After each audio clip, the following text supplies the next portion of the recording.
చేసుకుంటాం.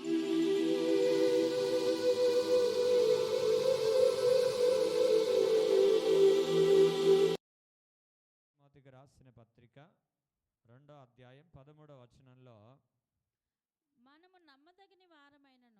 మనము నమ్మదగిన వారమైనను ఆయన నమ్మదగిన వాడుగా ఉండును. ఆయన తనకు స్వభావముకు విరోధముగా ఏదియు చేయలేడాయన. యేసుక్రీస్తు ఎంత నమ్మకస్తుడంటే, ఎంత పరిశుద్ధుడంటే, ఎంత ప్రణాళిక కలిగిన దేవుడంటే, మన పట్ల తన స్వభావాన్ని మన పట్ల మార్చుకునే దేవుడే కాదు ఆయన. దేవునికి స్తోత్రం, హల్లెలూయా. నిన్ను విడువను ఎడబాయనని చెప్పిన మాట అది ఆయన అంతము వరకు నిలబెట్టుకునే దేవుడు ఆయన. మనల్ని ఒకసారి నమ్మి దేవుడు మనకు రక్షణ ఇచ్చిన తర్వాత మనం చనిపోయేంత వరకు కూడా దేవుడు మనల్ని నమ్ముతూనే ఉంటాడు ఆయన తన స్వభావం ఏంటంటే మనల్ని నమ్ముట. దేవుడు మనల్ని నమ్మి మనకు రక్షణ ఇచ్చాడు. సో మన స్వభావం ఏ విధంగా ఉంది? మన స్వభావం పరిస్థితులను బట్టి, సమయాన్ని బట్టి, ప్రతికూలతను బట్టి మన స్వభావం ఏమైనా మారుతుందా? చిరతపులి మచ్చలు మారకపోతే మన స్వభావం కూడా మార్చబడకూడదు. యేసుక్రీస్తు యొక్క స్వభావం మార్చబడనప్పుడు మనకు దేవుడు ఏ స్వభావం అయితే ఇచ్చాడో ఆ స్వభావంలో నుంచి మనం బయటికి రాకూడదు. దాన్నే మారు మనస్సు అంటారు. ఏమంటారు దాన్ని? మారు మనస్సు. మనము మారామనంటే దాని అర్థం ఏంది? మన స్వభావాన్ని మార్చుకున్నాం, బట్టలు మార్చుకోలే. ఏం మార్చుకున్నాం? స్వభావాన్ని మార్చుకున్నాం, మతం మార్చుకోలే. ఏం మార్చుకున్నాం? మనం స్వభావాన్ని, పాత బుద్ధిని, ఏదైతే అపవిత్రమైన జీవితంలో గత కాలమంతా మనం ఉన్నామో ఆ స్వభావమును మార్చుకొని ఒక పరిశుద్ధమైన జీవితంలో మనం ఉండడానికి మనము ఒక తీర్మానం తీసుకున్నాం. మనం నమ్మాం, ప్రభు మా కొరకు తన రక్తమంతా కార్చాడు. కార్చిన రక్తములో మా పాపాలకి విమోచన ఉంది. అంత మాత్రమే కాదు, కానీ మేము చనిపోయిన తర్వాత ఆ నిత్య రాజ్యములో చేరతామని మనం నమ్మినము కాబట్టే ప్రభు సన్నిధిలో మనం రక్షించబడి ఆయన మందిరములో మనం నివసిస్తూ ఉన్నాం. కాబట్టి ప్రియమైన దేవుని సంగమా, చిరతపులి తన మచ్చలను ఎలాగ మార్చుకోలేదో అలాగే మనము మారు మనసు పొందిన తర్వాత మళ్ళీ మన స్వభావము అటు ఇటు మారేదిగా ఉండకూడదు. దేవునికి స్తోత్రం, హల్లెలూయా. ఎందుకు మారుతుంది మన స్వభావం? దేనికి మారుతుంది? ఆయా సమయంలో మారుతుందా లేదా మన ఆలోచన విధానాలు? ఒక్కొక్కసారి ఒక మాట ఇచ్చేస్తే ఆ మాట మళ్ళీ కొన్ని రోజులు అయిపోయిన తర్వాత ఏం చేస్తాం? మళ్ళీ ఒక్కోసారి మార్చేస్తూ ఉంటారు మాటలు. ఒక మాట ఇచ్చేసి మళ్ళీ ఆ మాట మార్చేస్తూ ఉంటారు. ఒక ఆలోచన వస్తుంది, ఆ ఆలోచన మళ్ళీ మార్చేసుకుంటూ ఉంటారు. సో మార్చుకునే వారుగా మనం ఉండకూడదు. అంటే ప్రతికూలాన్ని బట్టి, సమయాన్ని బట్టి, సందర్భాన్ని బట్టి ఏది ఏమైనా సరే మన స్వభావాన్ని మాత్రం ఎప్పుడు కూడా మార్చుకోకూడదు. దేవుని సన్నిధిలో మనం ఎలాగున్నామో ఆ స్వభావం ఎప్పుడు కూడా మార్చుకోవద్దని దేవుని లేఖనాలు మనకి సెలవిస్తూ ఉన్నాయి. దేవునికి మహిమ కలుగునుగాక, హల్లెలూయా. చిరుతపులి యొక్క 4 స్వభావాలు చెప్పి దాన్ని నేను ముందుకు తీసుకొని వెళ్తాను. చిరుతపులి బలమైనది.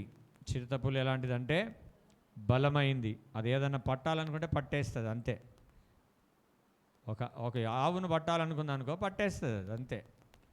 ఆవు ఎంత ఉంటుంది, చిరుతపులి ఎంత ఉంటుంది? చిరుతపులి ఎంత ఉంటుంది, ఆవు ఎంత ఉంటుంది? ఏది బాడీ ఎక్కువ ఉంటుంది? ఆవే బాడీ పెద్దగా ఉంటుంది.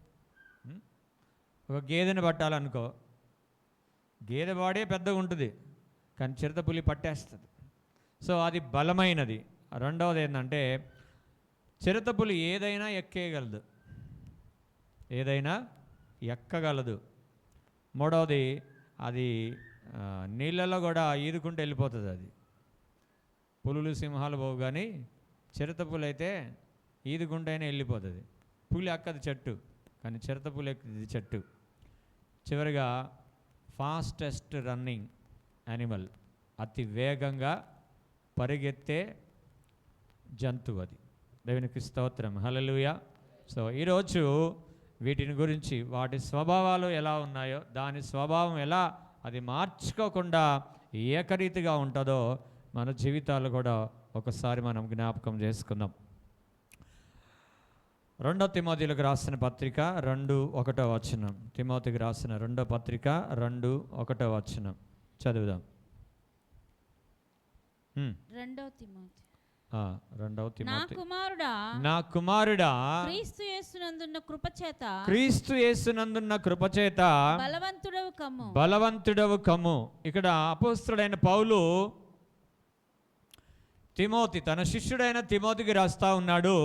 నా కుమారుడవైన తిమోతి, క్రీస్తునందు ఏ కృప అయితే ఉందో ఆ కృపలో నువ్వు బలవంతుడవు కావాలి అని కోరుతా ఉన్నాడు. మన ప్రభువు కూడా ఏం కోరుతా ఉన్నాడు అంటే, మనలో దేవుని యొక్క కృపలో మనం బలవంతులము కావాలి. ఏదైనా మనం సాధించగలిగిన బలం మనకు ఉండాలని దేవుడు కోరుతా ఉన్నాడు. సో ఇక్కడ కృపలో మనం బలపడాలి తప్ప మనకు కలిగిన బలాన్ని బట్టి మనం అతిశయించకూడదు. మనకు అండబలం ఉండొచ్చు, కండబలం ఉండొచ్చు, మనిషి బలం ఉండొచ్చు, పదవి బలం ఉండొచ్చు. ఒకవేళ ఏ బలాలైనా ఈ లోక సంబంధమైన ఒకవేళ మీకుంటే వాటిని విడిచిపెట్టుకొని, ప్రభా నీ కృపచేత నన్ను బలపరచు. ఎందుకంటే మనకు కావాల్సింది దేవుని కృపలో ఉన్న బలం. ఎందుకంటే శక్తి చేత కాదు, బలము చేత కాదు, ఇది నా ఆత్మ వలననే జరుగును. సో ఆత్మబలం గొప్పది, శరీర బలము కంటే ఆత్మబలము గొప్పది. అందుకే దేవుని వాక్యంలో రాయబడి ఉంది, శరీరము కేవలము నిష్ప్రయోజనము, ఆత్మయే జీవింపజేయుచున్నది. మనము జీవించి ఉన్నామంటే మనలో ఉన్న ఆత్మను బట్టి జీవించాము తప్ప శరీరం బాగుందని కాదు, శరీరం అందంగా ఉన్నదని కాదు, శరీరము లావుగా ఉన్నదని కాదు, శరీరము హెల్దీగా ఉన్నదని కాదు. నువ్వు హెల్దీగా ఉన్నా, లావుగా ఉన్నా, ఎంత బలము నీకున్నా, ఆత్మ నీలో లేకపోతే నువ్వు మృతుడవే. దేవునికి మహిమ కలుగును గాక. హల్లెలూయా, హల్లెలూయా. సో కృపలో ఉన్న బలాన్ని మనం అడగాలి ప్రభుని. ప్రభా నీ కృపలో నేను కొనసాగలేకపోతున్నాను, నాకు నీ బలము కావాలి. ఈ ప్రయాణములో నీ బలము నాకు కావాలి. ఆ మాట చదవండి. కీర్తనలు 84:10 అనుకోండి. 10 నీ వలన బలమునందు మనుషులు. 84 కీర్తనలు 84 5 బలమునందు మనుషులు ధన్యులు. 84 5 యాత్ర చేయు మార్గములు వారికి అతి ప్రియము. నీ వలన బలమునందు మనుష్యులు ధన్యులు, యాత్ర చేయు మార్గములు వారికి అతి ప్రియములంట. దేవునిలో నువ్వు బలం పొందుకుంటే ఆత్మ సంబంధమైన యాత్ర చేయడానికి నువ్వు అలసిపోనే పోవు. హల్లెలూయా. కొన్నిసార్లు మనం ఎందుకు అలసిపోతామంటే దేవుని బలాన్ని మనం పొందలేక ఆత్మీయ యాత్రలో కొనసాగలేకపోతూ ఉంటాం.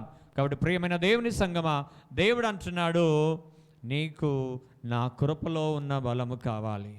నీ బలము కాదు కానీ నా కృపలో ఉన్న బలము నీకు కలిగినట్లయితే యాత్ర చేయి మార్గంలో నీకు ఎంతగా అతి ప్రియముగా ఉంటాయి, అవలీలగా ఉంటాయి. వారు ఏం చేస్తున్నారంట, బాకాలోయలో బడి వెలుచు దానిని జలమయముగా చేదురు, తొలకరి వాన దానిని దీవెనలతో కప్పును, వారు నానాటికి బలాభివృద్ధి పొందుచు ప్రయాణము చేయుదురు, వారిలో ప్రతి వాడును సియోనులో దేవుని సన్నిధిని కనబడును.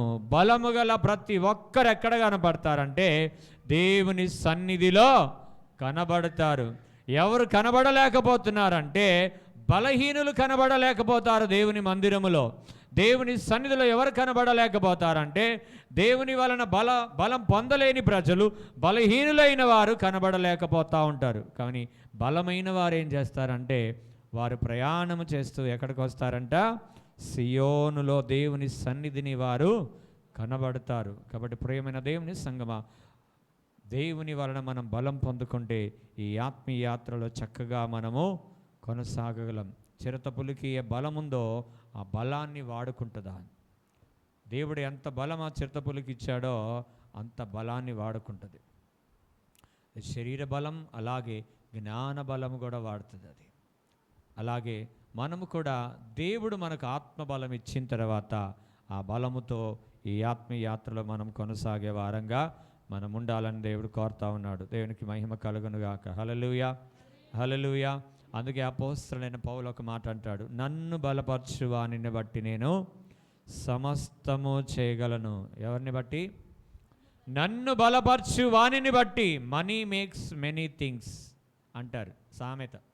Money makes many things but not all things. Money makes many things but not all things కదా. కానీ ఇక్కడ దేవుని వాక్యంలో ఏమంటున్నాడు అంటే అపోస్తలుడైన పౌలు, నన్ను నీవు బలపరిస్తే నేను సమస్తము చేయగలను. నువ్వు కొన్ని విషయాలు చేయగలుగుతున్నావు, కొన్ని విషయాలు చేయలేకపోతున్నావు. ఎందుకనంటే ఆత్మబలము లేదు కాబట్టి. ఆత్మబలము లేదు కాబట్టి కొన్ని విషయాలు చేయగలుగుతున్నావు, కొన్ని విషయాలు చేయలేకపోతున్నావు. అయితే ప్రభువుని అడగాలి, ప్రభువా ఇదిగో నన్ను బలపరచు, నేను సమస్తమైన కార్యాలు నేను చేస్తాను. అన్నీ చేయాలా. దేవుడు ఎన్నైతే పెట్టాడో ఈ భూమి మీద మనము అన్నీ చేసే వారంగా మనం ఉండాలి. చేయలేకపోతున్నాం ఎందుకంటే మనము ఆత్మబలము కలిగి లేము. కానీ ఆత్మీయ యాత్రకు మనకు కావాల్సింది, పరలోక యాత్రకు మనకు కావాల్సింది శరీర బలము కాదు, కానీ జ్ఞాన బలము కాదు, అండబలము కాదు, పదవుల బలము కావు, కానీ ఆత్మబలం మనకు కావాలి. అందుకే అనేక సార్లు పరిశుద్ధాత్మ బలం మనకు కావాలని బోధిస్తూ ఉంటాం. దేవునికి స్తోత్రం, హల్లెలూయా. సో ఈ బలం ఎవరిదంటే ఇది దేవుని బలం. ఎవరిది? ఇది దేవుని బలం. కీర్తనలు 62:11 వచనంలో ఒక చక్కటి మాట ఉంటుంది. అందులో బలము తనదని ఒకమారు దేవుడు సెలవిచ్చెను. బలము తనదని ఒకమారు దేవుడు సెలవిచ్చెను. 2 మార్లు ఆ మాట నాకు వినబడి. 2 మార్లు ఆ మాట నాకు వినబడదంట. బలం ఎవరిదండి? దేవుంది. ఇప్పుడు నీకున్న శరీర బలము కానీ ఆత్మ బలము కానీ అది ఎవరిది? దేవుంది, మీది కాదు. మీరు ఎప్పుడైనా మీ జీవితంలో సిక్ అయ్యారా? బలహీనంగా సిక్ అవ్వడం. నేను సిక్కే కాలేదండి, నేను పుట్టినప్పటి నుంచి ఆరోగ్యవంతులుగా ఉన్నాలని ఎవరెవరు ఉన్నారు ఏడా? ఎవరు లేరు కదా. ఆయా సమయంలో ఎప్పుడో ఒక్కొక్కసారి బలహీనమయ్యారు. అప్పుడు అర్థమైంది మనకి, అప్పుడు అర్థమైంది కదా శరీరం ఎంత బలహీనమైనదో. మనకు మనం చేయలేం, మనకు మనం బలం తెచ్చుకోలేం. ఇప్పుడు లోపల మనకి ఒక వ్యాధి వచ్చిందనుకో, మనం మెడిసిన్స్ వాడతాం, అవునా? మెడిసిన్స్ వాడుతున్నాన్ని బట్టి ఏం జరుగుతుందంటే లోపల మనకు ఇమ్యూనిటీ పవర్ అనేది దేవుడు పెట్టాడు. అందుకే శరీరం తనకు తాను స్వస్థత కలుగజేసుకుంటూ ఉంటుంది. ఇమ్యూనిటీ పవర్ లేదనుకోండి, నువ్వు ఎన్ని మందులు వేసినా వేస్టే. ఎన్ని మందులు వాడినా ఈ శరీరంలో పనే చేయదు. ఒకవేళ అది ఉంటేనే మెడిసిన్స్ పనిచేస్తాయి. అందుకే ఆ ఇమ్యూనిటీ పవర్ మనకు ఎక్కువగా కావాలి. ఇది ఎవరు పెట్టింది? ఇది దేవుడు పెట్టింది. శరీరంలోనైనా సరే ఇది దేవుడు పెట్టిందే. నా బలము నేను అని ఎప్పుడు కూడా మనం అతిశయించే మాటలు ఎప్పుడు మన జీవితంలో మనం కలిగి ఉండకుండా దేవుని బలము చేత మనం ముందుకు సాగాలని దేవుడు కోరుతా ఉన్నాడు. సో మనం బలవంతులై ఉండాలి. ఇంకొకటి ఎఫెసీయులకు రాసిన పత్రిక 6వ అధ్యాయం 11వ వచనం చదవండి.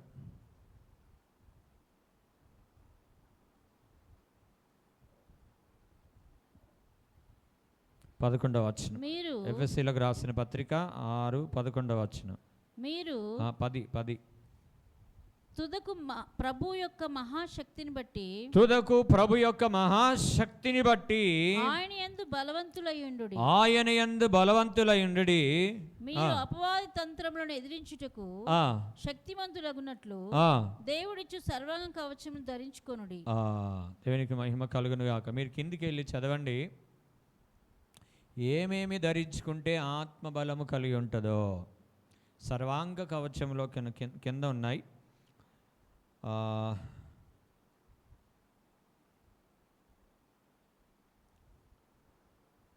14వ వచనం నుంచి ఉంటుంది, నేను చదువుతున్నాను. ఎలాగనగా మీ నడుమునకు సత్యమును దట్టి కట్టుకొని నీతి అనే మైమరువు తొడుకొని పాదములకు సమాధాన సువార్త వలన సిద్ధ మనస్సును జోడు తొడుకొని నిలవబడి ఇవన్నీ కాక విశ్వాసమును డాలు పట్టుకొనడి దానితో మీరు దుష్టుని అగ్ని బాణములన్నిటినీ ఆర్పుటకు శక్తిమంతులగుదురు. మరియు రక్షణయును శిరస్త్రాణమును దేవుని వాక్యమును ఆత్మ ఖడ్గమును ధరించుకొనడి. ఆత్మ వలన ప్రతి సమయమందును ప్రతి విధమైన ప్రార్థనను విజ్ఞాపనను చేయుచు ఆ విషయమై సమస్త పరిశుద్ధుల నిమిత్తమై పూర్ణమైన పట్టుదలతో విజ్ఞాపన చేయుచు మెలకువగా ఉండుడి. దేవునికి మహిమ కలుగునుగా. ఇవి సర్వాంగ కవచములో ఉన్న భాగాలు. ఎక్కడెక్కడ శిరస్త్రానం రావాలనో, ఎక్కడెక్కడ మనకి మైమరువు రావాలనో, నీతి అని దట్టి తొడుక్కోవాలనో, మీకు ఇక్కడ గూగుల్లోకి వెళ్ళి ఆర్మర్ ఆఫ్ గార్మెంట్ అని కొడితే మీకు వస్తుంది. అక్కడ మీరు ఎక్కడెక్కడ ఏమేమి ధరించుకోవాలనో అవన్నీ మీరు చూసుకోవచ్చు. ఆర్మర్ ఆఫ్ గార్మెంట్ మీరు కొడితే వస్తుంది. ఓకే, సో సర్వాంగ కవచమును ధరించుకోమనుంది. కాబట్టి తుదకు ప్రభు యొక్క మహాశక్తిని బట్టి ఆయన యందు బలవంతులై ఉండి. ఇవన్నీ ధరించుకుంటే ఈ బలం ఎందుకు కావాలి మనకంటే, చాలాసార్లు చెప్పాను, మళ్ళీ ఈ సందర్భం ఉంది కాబట్టి చెప్తున్నాను.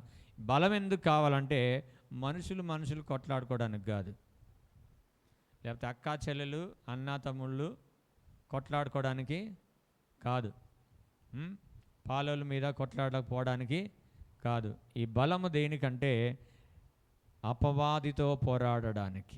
దేనితో?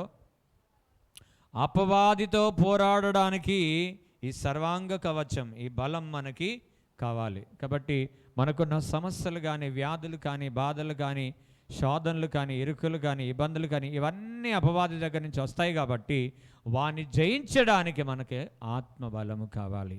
కాబట్టి చిరతపులి పట్టిన దానిని ఎలా దానికి పడితే అది వదిలిపెట్టకుండా సాధిస్తుందో, అలాగే మన స్వభావమును కూడా బలముతో ముందుకు తీసుకొని వెళ్ళగలిగిన వారై ఉండాలని దేవుడు కోరుతా ఉన్నాడు. రెండవది, అది ఎంతటి ఎత్తైన స్థలాన్నైనా ఎక్కగలదు. సో ఇక్కడ మనం జ్ఞాపకం చేసుకుందాం. 61 వచనం, కీర్తనలు 61 వచనం ఇందాలు చదువుకున్నాం, ఇందాల కీర్తనలో చదువుకున్నాం మనం. నా ప్రాణము తల్లడిల్లగా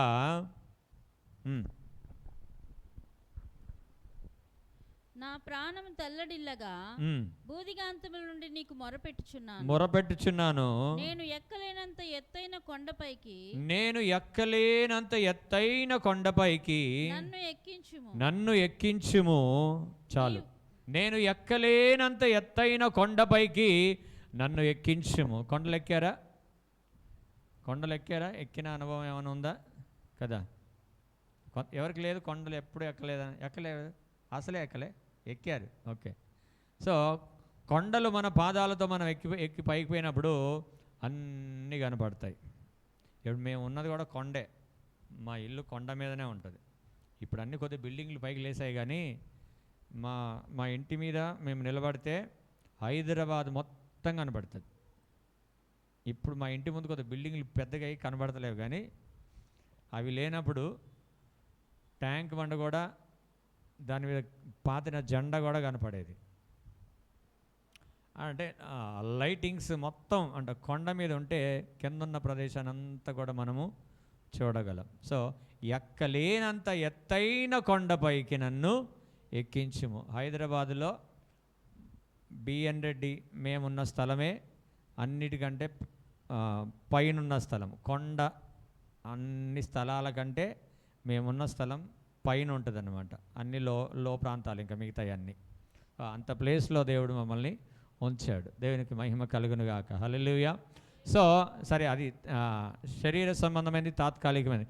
కానీ మనకి ఇక్కడ ఏం కావాలంటే ఎక్కలేనంత ఎత్తైన కొండపైకి నన్ను ఎక్కించుమని దావీదు దేవుని సన్నిధిలో ప్రార్థన చేస్తున్నాడు. దాని అర్థం ఏంటంటే కొండపైకి ఎక్కాలని కాదు, మోకాళ్ళలో దేవుని ప్రార్థన జీవితంలో ఒక ఉన్నతమైన స్థితిలో నేను కలిగి ఉండాలని, ఆత్మ సంబంధమైన జీవితంలో నేను ఒక ఉన్నతమైన స్థలము నేను కలిగి ఉండాలని దాని యొక్క ఉద్దేశం. కాబట్టి 2 సమూయేలు గ్రంథం 15:30 వచనంలో 2 సమూయేలు 2వ సమూయేలు 15:30 వచనంలో అయితే ఆ, దావీదు ఒలివ చెట్ల కొండ ఎక్కుచు ఒలీవ చెట్ల కొండ ఎక్కుచు ఏడ్చుచు ఆ, తల కప్పుకొని ఆ, పాదరక్షకు లేకుండా ఆ, కాలినడకను వెళ్ళెను. ఆ, అతని యొద్దనున్న జనులందరూ ఆ, తలలు కప్పుకొని ఆ.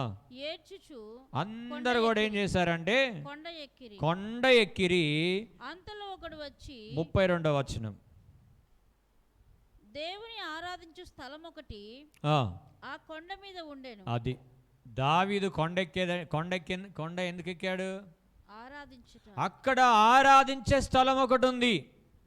సో ఆరాధించే స్థలం ఉంది కాబట్టి మందిరము దేవుని కొండకు కూడా సాదృశ్యమైనది. మన మోకాళ్ళ జీవితం, మన ప్రార్థన జీవితము కూడా కొండకు సాదృశ్యమైనది. ఆరాధించే స్థలములోనూ ఉండాలి, ప్రార్థన జీవితంలోనూ ఉండాలి. అప్పుడే నువ్వు ఎక్కలేనంత ఎత్తైన కొండకు నువ్వు ఎక్కగలవు. నీ ఎదుట ఉన్న ఏ ఉన్నతమైన స్థితిలోనికైనా నువ్వు ఎక్కగలవు. నువ్వు సాధించాలనుకున్నది ఏదైనా నువ్వు సాధించగలవు. సో మనకు అనుభవం ఏం కావాలంటే ప్రభా ప్రార్థన చేసుకోవాలి. నేను ఎక్కలేనంత కొండపైకి నన్ను ఎక్కించు. నేను ఎక్కలేను కానీ నువ్వు నన్ను ఎక్కించు. మీరు చూడండి, చిన్నపిల్లల్ని ఇప్పుడు తండ్రి కొండపైకి ఎక్కాలనుకో, చిన్నపిల్లడు కూడా ఎక్కాలి. తండ్రి ఏం చేస్తాడు? ఇప్పుడు అమ్మాయి ఉందనుకో, ఇప్పుడు అమ్మాయి లాంటి చిన్నపిల్ల ఉంది, 1 year 2 years పాప ఉన్నారు. ఏం చేస్తారు వాళ్ళు? నడిపిస్తారా? ఎత్తుకొని ఎక్కిస్తారు. అలాగే మనం ప్రార్థన చేయాలి. ప్రభా నన్ను ఎక్కించయ్యా అంటే ఆయన ఎత్తుకొని ఎక్కిస్తాడు. నేను చెప్పలు కొడదాం ఒకసారి గట్టిగా. ఆయన నేను ఎత్తుకొని తన భుజముల మీద ఎత్తుకొని ఎక్కలేనంత ఎత్తైన కొండపైకి ఆయన నిన్ను ఎక్కించునుగాక. హల్లెలూయా. ఎందుకంటే అక్కడ ఆరాధించే స్థలం ఒకటి ఉన్నది. ఏదో ఊరికే కాదు, పిక్నిక్ స్పాట్ కాదు ఎక్కేది, అక్కడ ఆరాధించే స్థలం ఒకటి ఉంది కాబట్టి నేను అక్కడికి ఎక్కాలి. ఇప్పుడు వీడికి రాలేరంటే దాని అర్థం ఏంది? ఎక్కలేకపోతున్నారు అంటే, మందిరానికి రాలేకపోతున్నారంటే దాని అర్థం ఏంది? బలహీనంగా ఉన్నారు కాబట్టి వాళ్ళు ఎక్కలేకపోతున్నారు. వారు ప్రార్థన కూడా చేయరు కనీసం. ప్రభా నేను మందిరంలో 1 వారం వెళ్ళలేదయ్యా, నాకు సహాయం చేయ, వచ్చే వారం నేను వెళ్ళడానికి నాకు సహాయం చేయమని. నేను ఎక్కలేకపోతున్నాను, నేను వెళ్ళలేకపోతున్నాను, నేను సాధించలేకపోతున్నాను. ఒక్క మందిరం అనే కాదు, నీ సమస్య ఏదైనా, నువ్వు జయించలేని సమస్య ఏదైనా ప్రభు దగ్గరికి పెట్టి, ప్రభా ఇది నేను జయించలేకపోతున్నాను, ఇది నేను సాధించలేకపోతున్నాను ప్రభా, ఇదిగో నీ దగ్గర పెడుతున్నాను, దాన్ని నన్ను ఎక్కించు అని నువ్వు ప్రార్థన చేస్తే దేవుడు తప్పకుండా దాన్ని సఫలం చేస్తాడు నీ పట్ల. హల్లెలూయా, హల్లెలూయా. నిన్ను అనాథలుగా అక్కడ విడిచిపెట్టి వెళ్ళిపోయే దేవుడు కాదాయన. ఆయన అసమర్థత వలన ఏదో వదిలిపెట్టిపోయే దేవుడు కాదు. ఆయనకు సమస్తము సాధ్యమే. మనలాగా కొన్ని సమర్థమైన కొన్ని పరిష్కరించబడతాయి మన ద్వారా, కొన్ని పరిష్కరించబడవు. మన కొన్ని సాధ్యమైనవి, కొన్ని సాధ్యము కావు. కానీ మన ప్రభువుకైతే సమస్తము సాధ్యం. ఆయన సమర్థవంతుడు కాబట్టి, ప్రభా ఇదిగో నేను సాధించలేకపోతున్నాను, ఆయన దగ్గర పెట్టు. అప్పుడు నీ చదువు కానీ, నీ ఉద్యోగం కానీ, నీ వ్యాపారం కానీ, నీ కష్టస్థితి కానీ, నీ వ్యాధి కానీ, బాధ కానీ, ఏదైనా కానీ ఆయన దగ్గర పెట్టినప్పుడు తప్పకుండా నిన్ను ఆయన తన భుజాల మీద ఎక్కించుకొని నిన్ను ఎత్తుకొని ఎత్తైన కొండపైకి నిన్ను ఎక్కించే దేవుడు ఆయన. దేవునికి మహిమ కలుగునుగాక. హల్లెలూయా. మన ప్రభు అయిన యేసుక్రీస్తు కూడా లూకాసు వార్త 21:37-38 వచనంలో, లూకాసు వార్త 21:37-38 వచనంలో, ఆయన ప్రతి దినము పగటి యందు దేవాలయంలో బోధించుచు రాత్రివేళ ఒలీవల కొండకు వెళ్ళుచు కాలము గడుపుచుండెను. మన ప్రభువైన యేసుక్రీస్తు కూడా ఎక్కడికి వెళ్ళాడంట? ఒలీవల కొండకు. దావీదు కూడా ఒలీవల కొండకు వెళ్ళాడు, యేసు ప్రభు కూడా ఒలీవ కొండకు వెళ్ళాడు. ఎందుకంటే అక్కడ ఆరాధించే స్థలం ఒకటి ఉన్నది కాబట్టి అక్కడికి వెళ్ళి కాలము గడుపుచుండెను, దేవునితో కాలము గడుపుచుండెను.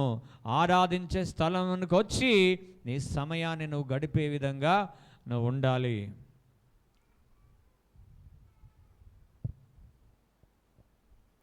ప్రభువైన యేసుక్రీస్తు ఆయన దేవుడు అయినప్పటికీ కూడా ఆయన చేయాల్సింది, ఆయన మానవులకు ఒక మాదిరి చూపించి చేశాడు, మాదిరి చూపించి వెళ్ళాడు. ఆయన ఇలాగూ మీరు చేయండి. ఒక మాట ఎక్కడ ఉంటుందంటే, బాప్తిజం ఇచ్చి యోహాను దగ్గరకు వచ్చి యేసుప్రభు అంటాడు, యోహాన్ అంటాడు, అయ్యా నీ చేత బాప్తిజం పొందాలి కానీ నేనేందయ్యా నీకు ఇవ్వాల్సింది బాప్తిజం అని అంటే, అప్పుడు అంటాడు, నీతి యావత్తు ఇక మీదట ఇలాగు జరుగునట్లు నువ్వు చేయదాన్ని. అంటే నేను ఎలాగూ జీవిస్తున్నానో అలాగే నీతి యావత్తు కూడా జీవించాలన్నదే దేవుని యొక్క ఉద్దేశం అయి ఉన్నది. కాబట్టి ఒలీవ కొండ దేవుని మందిరానికి సాదృశ్యం, ఒలీవ కొండ ప్రార్థన జీవితానికి సాదృశ్యం. నువ్వెంత సమయం గడుపుతున్నావు ప్రభు సన్నిధిలో? ఎంత కాలం ప్రభు సన్నిధిలో గడుపుతున్నావు? సంవత్సరాలు దాటేస్తున్నావా, లేదా సమయాన్ని ప్రభు సన్నిధిలో గడుపుతున్నావా? సమయాన్ని దాటేస్తున్నావా, సమయాన్ని ప్రభు సన్నిధిలో నువ్వు గడుపుతున్నావా? ఇకనైనా ప్రభుని అడుగు, ప్రభా నేను ప్రార్థన చేయలేకపోతున్నాను, నాకు ప్రార్థన చేయడానికి నీ కృప దయచేయండి. ఆరాధన చేయలేకపోతున్నాను, నేను ఆరాధన చేయడానికి నీ కృప నాకు దయచేయండి. ఇదిగో నేను చదువుకోలేకపోతున్నాను, నాకు చదవడానికి సహాయం చేయండి. ఇదిగో నేను పని చేసుకోలేకపోతున్నాను, పని చేసుకోవడానికి నాకు శక్తిని దయచేయండి. ఇదిగో నేను ఉద్యోగం చేసుకోలేకపోతున్నాను, ఉద్యోగం చేసే శక్తిని నాకు దయచేయండి. ఇదిగో నేను వ్యాపారం చేసుకోలేకపోతున్నాను, వ్యాపారం చేసుకునే శక్తిని నాకు దయచేయని దావీదు ఎలాగో దేవుని సన్నిధిలో ప్రార్థన చేశాడో, ఎక్కలేనంత ఎత్తైన కొండపైకి నన్ను ఎక్కించుము. చిరతపులి అన్నీ ఎలాగో ఎక్కి సాధించగలదో అలాగే దేవుడు మనం ఎక్కలేము కానీ మన ప్రభు మన చేతి మీద ఎత్తుకొని ఎక్కించుటకు మన దేవుడు సమర్థుడు. దేవుడు కూడా ఒలీవల కొండలకు ఎక్కి ప్రార్థన చేశాడు. ఈ ఒలీవల కొండ యొక్క అనుభవం ఎలా ఉంటుందో తెలుసా? మార్కు సువార్త 9వ అధ్యాయం 2వ వచనంలో, కొండ అనుభవం నువ్వు కలిగి ఉంటే 6 దినములైన తరువాత యేసు పేతురును, మార్కు సువార్త 9 2వ వచనం, యాకోబును యోహానును మాత్రం వెంట పెట్టుకుని ఎత్తైన ఒక కొండపైకి ఎక్కి కొండ మీదికి ఏకాంతముగా వారిని తోడుకొని పోయి వారి ఎదుట రూపాంతరము పొందెను. దేవునికి స్తోత్రము. యేసుక్రీస్తు కొండపైకి వెళ్ళి ఏం చేశాడు? రూపాంతరం పొందాడు. ఆయన యొక్క నిజమైన స్వరూపాన్ని పేతురు, యాకోబు, యోహానులు చూడగలిగారు. ఆయన ఒక్కడే వెళ్ళలేదు కానీ కొండకి, ఆయన శిష్యులను కూడా తీసుకొని వెళ్ళాడు. మనల్ని కూడా ఈ కొండ మీదకి, అంటే ఈ మందిరంలోనికి, ఈ మోకాలు జీవితంలోనికి ఎందుకు దేవుడు నన్ను పిలుస్తున్నాడంటే తన మహిమను నీకు కనపరుచుకోవడానికి ఈ కొండ అనుభవం కావాలంటున్నాడు దేవుడు. కాబట్టి ఆ కొండ అనుభవం నీకుందా? ఆ కొండ అనుభవం మనకి ఉందా లేదని మనమే పరీక్షించుకోవాలి. దేవుని మహిమను నువ్వు ఎందుకు చూడలేకపోతున్నావు అంటే కొండ అనుభవం నీకు లేదు కాబట్టి చూడలేకపోతున్నావు. ఒకవేళ నువ్వు చూడగలుగుతున్నావు అంటే ఆ కొండ అనుభవం నీకు ఉంది కాబట్టి నువ్వు చూడగలుగుతున్నావు. కాబట్టి ప్రియమైన దేవుని సంగమా, ప్రభు సన్నిధిలో ప్రార్థన చేయండి. ప్రభా, ఎక్కలేన ఆ మహిమను నేను కూడా చూడాలయ్యా. శిష్యులు చూశారు ఆయన మహిమను, శిష్యులు చూచారు ఆయన ప్రేమను, శిష్యులు చూచారు తండ్రి స్వరము కూడా అక్కడ వినగలిగారు. ఈయన నా ప్రియకుమారుడు, ఈయన యందు ఈయన మాట వినుడి. ఈయన మాట అక్కడ ప్రభువైన యేసుక్రీస్తుని మహిమను చూశారు, అలాగే తండ్రి స్వరాన్ని కూడా వినగలిగారు. ఈ అనుభవం మీకుంటే దేవుని స్వరాన్ని మీరు వినగలరు. హల్లెలూయా, హల్లెలూయా. చెప్పబడుతున్న మాటలలో దేవుని స్వరం ఉందని నువ్వు గ్రహించగలవు. చాలామంది ఎప్పుడు వర్తమానం అయిపోయిద్దా, ఎప్పుడు ఆమేనంటాడా, ఆశీర్వాదం ఇద్దామా, వెళ్ళిపోతామా అని కొంతమంది ఉంటారు. ఎందుకంటే వారు కొండ అనుభవం లేదు కాబట్టి, ప్రార్థన అనుభవం లేదు కాబట్టి, మందిరములో ఉన్న అనుభవం లేదు కాబట్టి ఎప్పుడైపోతే ఎప్పుడు వెళ్ళిపోదామా అన్నట్లుగా ఉంటారు. సో ఎప్పుడైతే ఈ కొండ అనుభవం నువ్వు కలిగి ఉంటావో దేవుని మహిమ చేత నువ్వు కప్పబడతావు. దేవుని స్వరాన్ని, ఆయన వాక్యాన్ని, వాక్యం విత్తబడుతుండగా, వాక్యము బయలు వెళుతుండగా ఇది దేవుడు నాతో మాట్లాడుతున్నాడని గ్రహించగలం. లేకపోతే ఆ కొండ అనుభవం లేకపోతే దేవుడు ఏం మాట్లాడుతున్నాడో మనకేమీ అర్థం కాదు. ప్రియ దేవుని సంగమ, కొండ అనుభవాన్ని ఎప్పుడు మన జీవితంలో మనం కలిగి ఉండాలని దేవుడు కోరుతున్నాడు. దేవునికి స్తోత్రం, హల్లెలూయా. దేవుని స్వరాన్ని వినడానికి అందరు ఎక్కడికి వెళ్ళారు చెప్పండి? ఇప్పుడు శిష్యులను మనం చూసాం. దేవుని స్వరాన్ని వినడానికి కొండపైకి వెళ్ళిన తర్వాత ఆయన మహిమను చూశారు, తండ్రి స్వరాన్ని కూడా విన్నారు. ఇంకొక చోట మత్తయి సువార్త 5:1 దేవుని స్వరం వినడానికి ఎక్కడికి వెళ్ళారంట? చదవండి.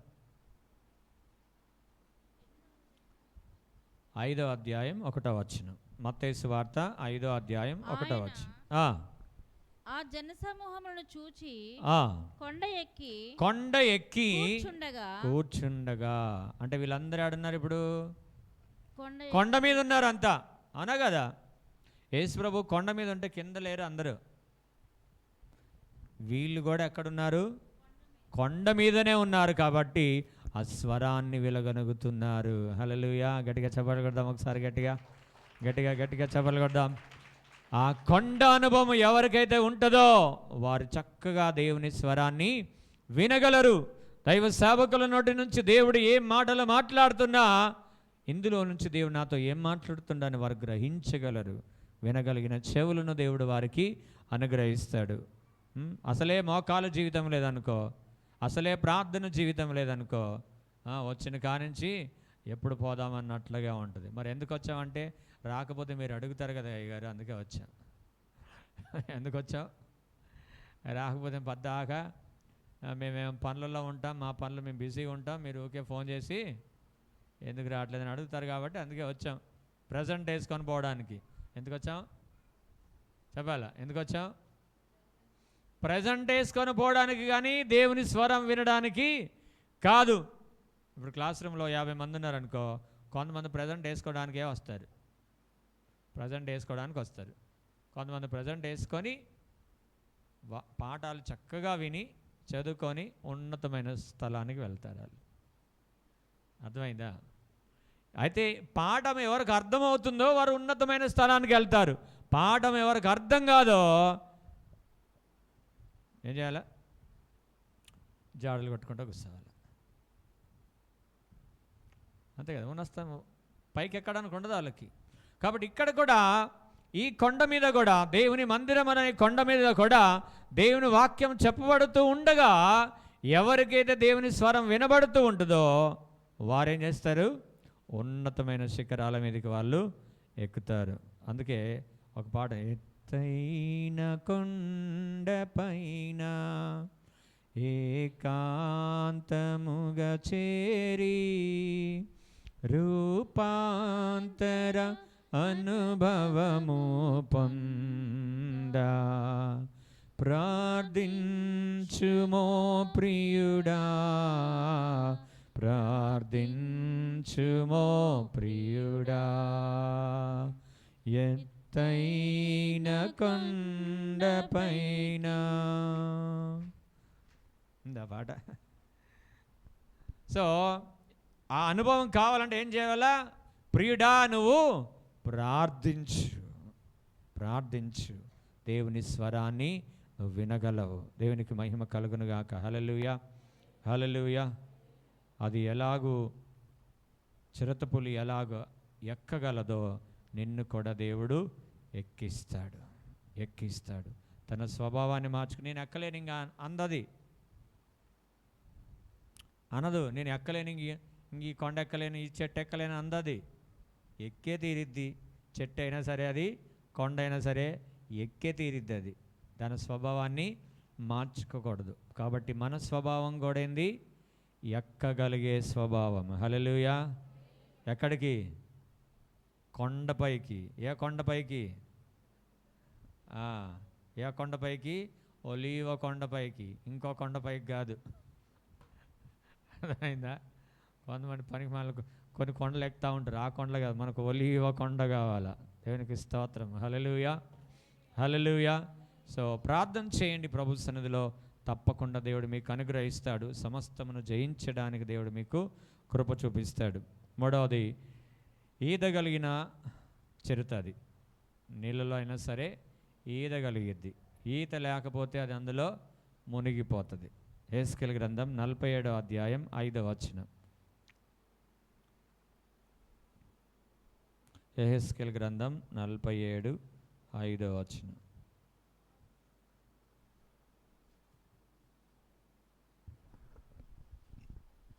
నేను తిరిగి రాగా నది తీరమున ఇరుప్రక్కల చెట్లు విస్తారంగా కనబడెను. అప్పుడు ఆయన నాతో ఇట్లనెను, ఈ నీళ్లు ఉబికి తూర్పుగానున్న ప్రదేశమునకు పారి. 5వ వచనం చదువు. ఆయన ఇంకను 1000 మూరలు కొలవగా నీళ్లు మిక్కిలి లోతై నేను దాటలేనంత నది కనబడెను. దాట వీలు లేకుండా ఈదవలసినంత నీరు గల నది ఆయను. ఈదవలసినంత నది ఆయను. సో మనము ఇప్పుడు మన మధ్యలో సముద్రం ఉంది మన మధ్యలో ఒక ఏమంటారు వాగు ఉంది అనుకుందాం. అందరు నా వైపు చూడండి. ఒక వాగు ఉంది అనుకుందాం. ఇక్కడి నుంచి అక్కడికి వెళ్ళాలంటే మనం కొద్ది దూరం ప్రయాణం చేస్తాం, ఎందుకంటే నేల ఉంటుంది కాబట్టి. కొద్ది దూరం నేల ఉంది కాబట్టి ప్రయాణం చేస్తాం. ఆ తర్వాత తప్పనిసరిగా నువ్వు ఆ దరికి వెళ్ళాలంటే తప్పనిసరిగా ఈదుకుంటూనే వెళ్ళాలి. ఈత లేని వారు ఆ దరికి వెళ్ళరు, ఆ దరికి వెళ్ళరు. ఎవరు ఈదగలరనంటే వాక్యములో ఉన్న అనుభవం, వాక్యము చదవగలిగిన వారు, వాక్యాన్ని అర్థము చేసుకొనగలిగిన వారు ఈదగలరు. వాక్యాన్ని వినలేని వారు, వాక్యాన్ని చదవలేని వారు, వాక్యాన్ని అర్థము చేసుకోలేని వారు ఈదలేరు. దేవునికి స్తోత్రం, హల్లెలూయా. ఎందుకంటే ఈ సంఘములో దేవుడు తన వాక్యాన్ని ఉంచుతాడు. సో ఇదే అర్థం కానప్పుడు లోకంలో నువ్వు ఈదలేవు. లోకంలో మునిగిపోతూ ఉంటావు. ఒకసారి లోకంలో మునిగి నీళ్ళలో ఈత రానోడు ఏం చేస్తాడు, మునిగి కదా, నీళ్ళు పోతూ ఉంటే లోపలికి కడుపంతా ఉబ్బిపోతూ ఉంటుంది. ఈత కలిగిన వారు వారి కడుపులోనికి నీళ్లు పోవు, కానీ ఈత రాని వారికి మాత్రం కడుపులో నీళ్లు లోపలికి పోతాయి. అర్థమైందా? ఎవరైతే ఈత కొట్టగలరో వారి నోట్లోకి నీళ్లు పోవు, ఎందుకంటే వాళ్ళు నీళ్ళ మీద వెళ్తారు కాబట్టి. ఎవరైతే ఈత రాకుండా ఉంటారో వారి కడుపులోకి ఏం పోతాయి, నీళ్ళు పోతాయి, ఎందుకంటే మునిగిపోతారు కాబట్టి. సో మునిగిపోయే అనుభవం మనకు ఉండొద్దు, లోకములో మునిగిపోయే అనుభవం మనకి ఉండొద్దు, కానీ ఈదగలిగినంత శక్తి మనకి ఉండాలి. దేవునికి మహిమ కలుగునుగాక. హల్లెలూయా, హల్లెలూయా, హల్లెలూయా. నిద్ర వస్తున్న వారు ఒకసారి గట్టిగా దేవునికి స్తోత్రం చెప్పండి, హల్లెలూయా. అందరు మెలకుగానే ఉన్నారుగా, మంచిది. సో మనకి ఈత అనుభవం అనేది మనకు తప్పనిసరిగా కావాలి. వాక్య అనుభవం మనకు లేకపోతే లోకంలో మనం ఈదలేమండి. ఎందుకంటే ఎవరేం చెప్తే అది వింటా ఉన్నాం అనుకో, మనం ఎక్కడ పడితే అక్కడ పడిపోతాం. వీళ్ళు చెప్తే వీళ్ళు రైట్ అనిపిస్తుంది, వాళ్ళు చెప్తే వాళ్ళు రైట్ అనిపిస్తుంది కదా.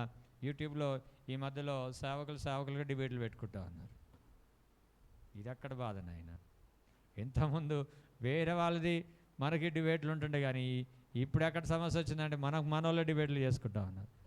నేను చెప్పింది కరెక్ట్ అంటే నేను చెప్పింది కరెక్ట్ అంటే వాళ్ళు జ్ఞానవంతులను నిరూపించుకోవడానికి. అది ఇప్పుడు వేరే వాళ్ళకి మన వాళ్ళకి జరుగుతుందంటేనేమో బైబిల్ గొప్పని నిరూపించడానికి.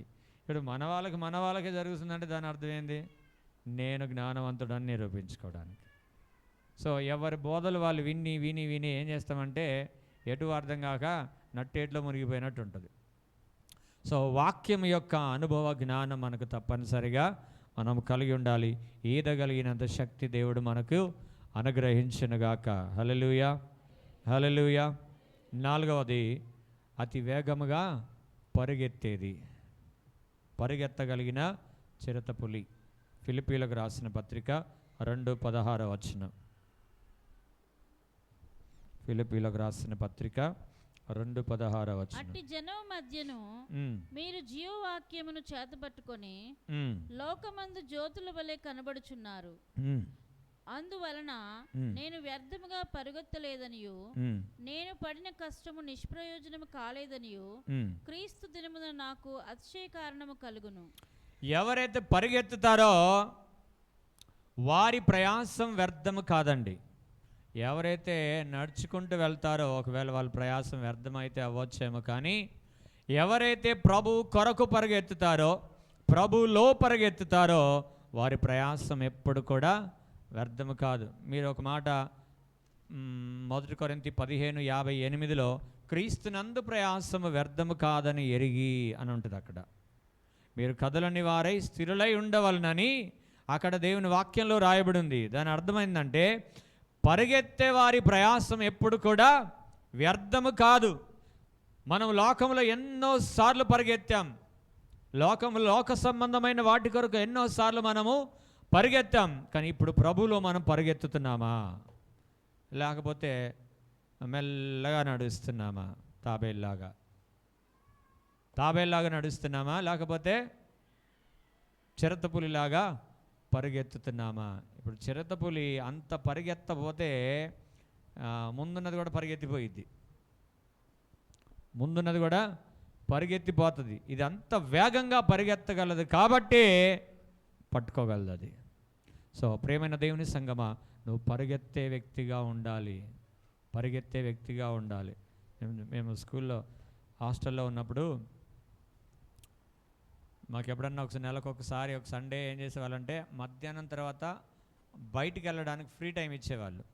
సో గబ తిని కొద్ది తిని సినిమాకు పరిగెత్తేవాళ్ళం. ఎక్కడికి? సినిమాలకు పరిగెత్తేవాళ్ళం. పరిగెత్తేప్పుడు ఈ డొక్కలో నొప్పి వస్తుంది, డొక్క మీద చేయి పెట్టుకొని సిగ్గు లేకుండా మళ్ళా.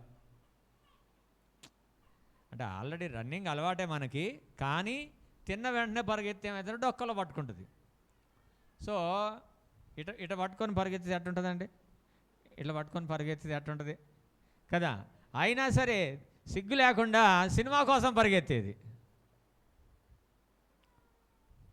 చూసారా, లోక సంబంధమైన పరుగు అలా ఉంటుంది. మీరు ఎన్నిసార్లు పరిగెత్తారు సినిమాల కోసం? పోనీ ఎన్నిసార్లు నిద్రలు మాని సినిమాలు చూశారు? ఉంటాయి కదా, ఉన్నాయి కొన్ని అనుభవాలు. నిద్రలు మాని మా ఊరు ఇదే అనమాట.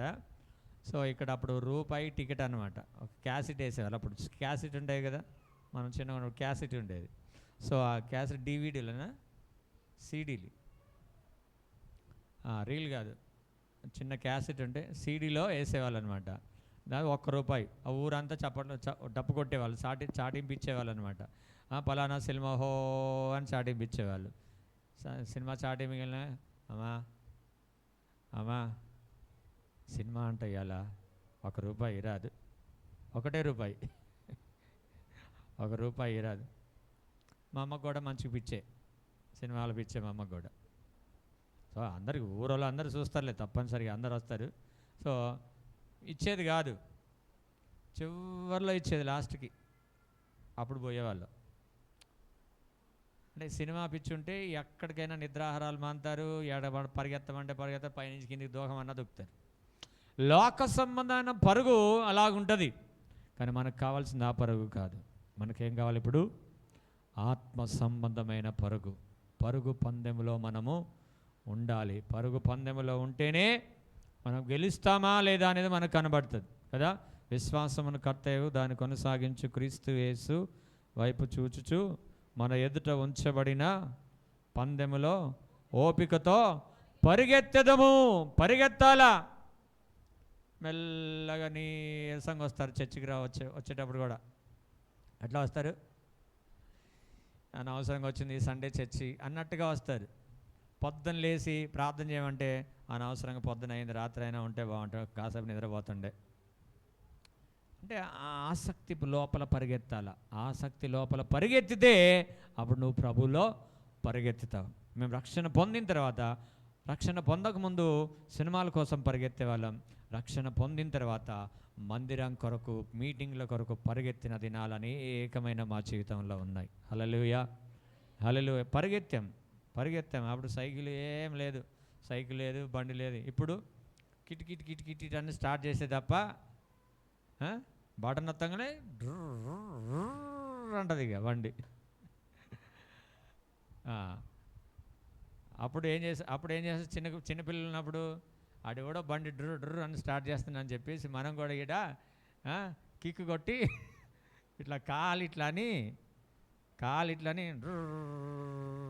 అని పోతుండే వాళ్ళం పరిగెత్తుకుంటా. ఇది మన బండి అనమాట. సో ఇట్లా పరిగెత్తేవాళ్ళు అప్పుడు, ఆ స్టార్ట్ బండి లేనప్పుడు అట్లా. కానీ మేమైతే మా జీవితంలో ఎన్నో మీటింగ్లకి ముందుండాలని పరిగెత్తేవాళ్ళం, ముందుండాలని పరిగెత్తేవాళ్ళం. సో పరుగు పందెములో మీరున్నారన్న సంగతి మర్చిపోకూడదు. పరుగు ఆపకూడదు. పరుగు ఆపావా గమ్యాన్ని నువ్వు చేరలేవు. దేవునికి స్తోత్రం. హల్లెలూయా, హల్లెలూయా. సో పరిగెత్తే వాళ్ళు ఎవరైనా ఉన్నారంటే వారి ప్రయాసం ఎప్పుడు కూడా వ్యర్థము కాదు. నువ్వు పరిగెత్తుతున్నావా, నడుస్తున్నావా? ఎలా ఉన్నావు? పరిగెత్తుతున్నావా లేకపోతే నడుస్తూ ఉన్నావా? నడిచే సమయం అయిపోయింది. ఇక మీదట మీరు పరిగెత్తడం నేర్చుకోవాలా. ఏం నేర్చుకోవాలా? పరిగెత్తడం మీరు నేర్చుకోవాలి. ఎందుకంటే ప్రభు రాకడ సమీపంగా ఉంది. పరిగెత్తడం మీరు నేర్చుకోకపోతే, ఒకవేళ ఆలస్యమై వెనకబడిపోతే, ప్రభు రాకడలో మీరు ఉండకపోతే, అప్పుడు 7 ఏండ్ల మహాశ్రమలు అనుభవించాల్సి వస్తుంది. ప్రియమైన దేవుని సంగమా, ఖచ్చితంగా పరిగెత్తే అనుభవాన్ని మనము కలిగి ఉండాలి. దేవునికి స్తోత్రం. హల్లెలూయా. అందుకే అపోస్తలుడైన పౌలు ఫిలిప్పీ 3:14 ఒక మాట ఉంటుంది. ఫిలిప్పీలకు రాసిన పత్రిక 3:14 క్రీస్తు యేసునందు దేవుని ఉన్నతమైన పిలుపునకు కలుగు బహుమానమును, దేవుని యొక్క ఉన్నతమైన పిలుపు యొక్క కలుగు బహుమానము పొందవలనని గురి యొద్దకు పరిగెత్తుతున్నాను. అపోస్తలుడైన పౌలు అంటున్నాడు, నేను పరిగెత్తుతున్నాను, గురి యొద్దకు నేను పరిగెత్తుతున్నాను. మీరు పరిగెత్తుతున్నారా? పరిగెత్తే అనుభవం మీకుందా? మేము పరిగెత్తితే ఇట్లేసి ఎందుకు పాస్టర్ గారు అంత పరిగెత్తుతున్నారు, మమ్మల్ని వెనక్కి లాగేవారుగా ఉన్నారా? ఇప్పుడు మేము ఉపవాస ప్రార్థన పెడితే మేము పరిగెత్తాలనుకుంటున్నాం. జనాలు ఏం చేస్తున్నాం, ఎందుకు అంత అవసరమా పాస్టర్ గారు ఉపవాస ప్రార్థన, అంత అవసరం అంటవా అని ఇంట్లో కాడ ఏం చేస్తారు? పరిగెత్తకుండా దుప్పటి కప్పుకొని నిద్రపోతారు. అదనమాట. అంటే వారు పరుగు పందెంలో లేరు అసలు. వాళ్ళు ఏదో ఆదివారం ఆచారంగా వస్తారు. ఆదివారం ఏం చేస్తారు? ఆచారంగా వస్తారు అంతే. ఖాళీగా ఇంటికాడ ఉన్నప్పటికీ కూడా సరే పనులకు వెళ్ళవాలంటే ఎట్లయినా పనులకు వెళ్ళాలి, డ్యూటీలు చేసుకునే వాళ్ళు తప్పదనుకోండి. మిగతా వాళ్ళు ఖాళీగా ఉండి కూడా ఏం చేస్తారు? మంచిగా దుప్పటి కప్పుకొని మంచిగా నిద్రపోతారు. పరుగు పందెంలో ఏడున్నావు? ఉన్నావా పరుగు పందెంలో? పరుగు పందెంలో ఉండు, పరిగెత్తు, ప్రభు కొరకు ప్రయాసపడు. పరిగెత్తే నీ ప్రయాసమును దేవుడు ఖచ్చితంగా వ్యర్థము కాకుండా తగిన బహుమానమును దేవుడు నీ ఎదుట నీ కొరకు దేవుడు సిద్ధపరిచి ఉంచుతాడు. చప్పట్లు కూడా దేవుని స్తుతి చెల్లించుదాం. మీరు ఇక్కడ ఒక మాట చూడండి. యెషయా గ్రంథం 40:31 యెషయా గ్రంథం 40:31 యెహోవా కొరకు ఎదురు చూచువారు నూతన బలం పొందెదరు. వారు పక్షిరాజు వలె రెక్కలు చాపి పైకి ఎగురుదురు, అలయక పరిగెత్తెదరు. చాలు. అలయక పరిగెత్తుతారు. అలసిపోరండి. ఆత్మీయ యాత్రలో అలసిపోయే అనుభవం వాళ్ళకు ఉండదు. ఇంకా అలసిపోయేది ఉండదు. అలయ్యాక ఏం చేస్తారంట? వాళ్ళు పరిగెత్తుతారు. మనం ఎన్నిసార్లు అలసిపోతున్నావు? ప్రార్థన చేయకుండా ఎన్నిసార్లు అలసిపోతున్నావు? వాక్యం చదవకుండా ఎన్నిసార్లు అలసిపోతున్నావు? మందిరానికి రాకుండా ఎన్నిసార్లు అలసిపోతున్నావు? ఎన్నిసార్లు అలసిపోతున్నావు మనం? అంటే ఎవరినో చూస్తున్నావు కాబట్టి నువ్వు అలసిపోతున్నావు. కానీ ప్రభు వైపు చూస్తే మాత్రం యెహోవా కొరకు ఎదురు చూచువారు నూతన బలం పొందుకుంటారు. వారు అలయక పరిగెత్తుతారు. దేవునికి మహిమ కలుగునుగాక. హల్లెలూయా కదా. దైవ భయము కలిగి శరీరేచ్ఛలను విడచి దైవ భయము కలిగి శరీరేచ్ఛలను విడచి అక్షయ కిరీటము కొరకే ఆశతో పరుగెత్తెదా.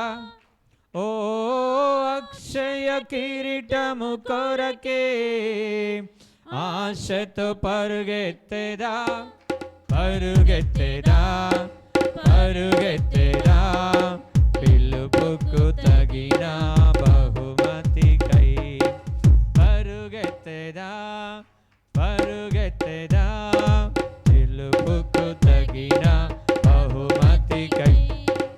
ఆత్మాభిషేకము కలిగి ఆత్మల భారముతో,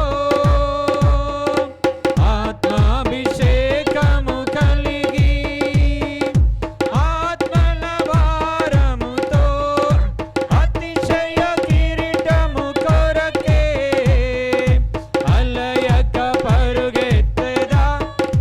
ఓ అతిశయ కిరీటము కొరకే అలయక పరుగెత్తెదా, పరుగెత్తెదా, పరుగెత్తెదా, పిలుపుకు తగిన బహుమతికై. పరుగెత్తెదా, పరుగెత్తెదా, పిలుపుకు తగిన బహుమతికై. హల్లెలూయా, హల్లెలూయా. ఈ వీడు కదా ఫాస్ట్ ఉంటుంది, నేర్చుకో అది కూడా. సో వాడబారని కిరీటము కొరకై వాంఛతో పరుగెత్తెదా. ఆశతో పరుగెత్తెదా, అలయక పరుగెత్తెదా, వాంఛతో పరుగెత్తెదా. పరుగెత్తిన వారికే బహుమానము కానీ కొద్దిసేపు పరుగెత్తి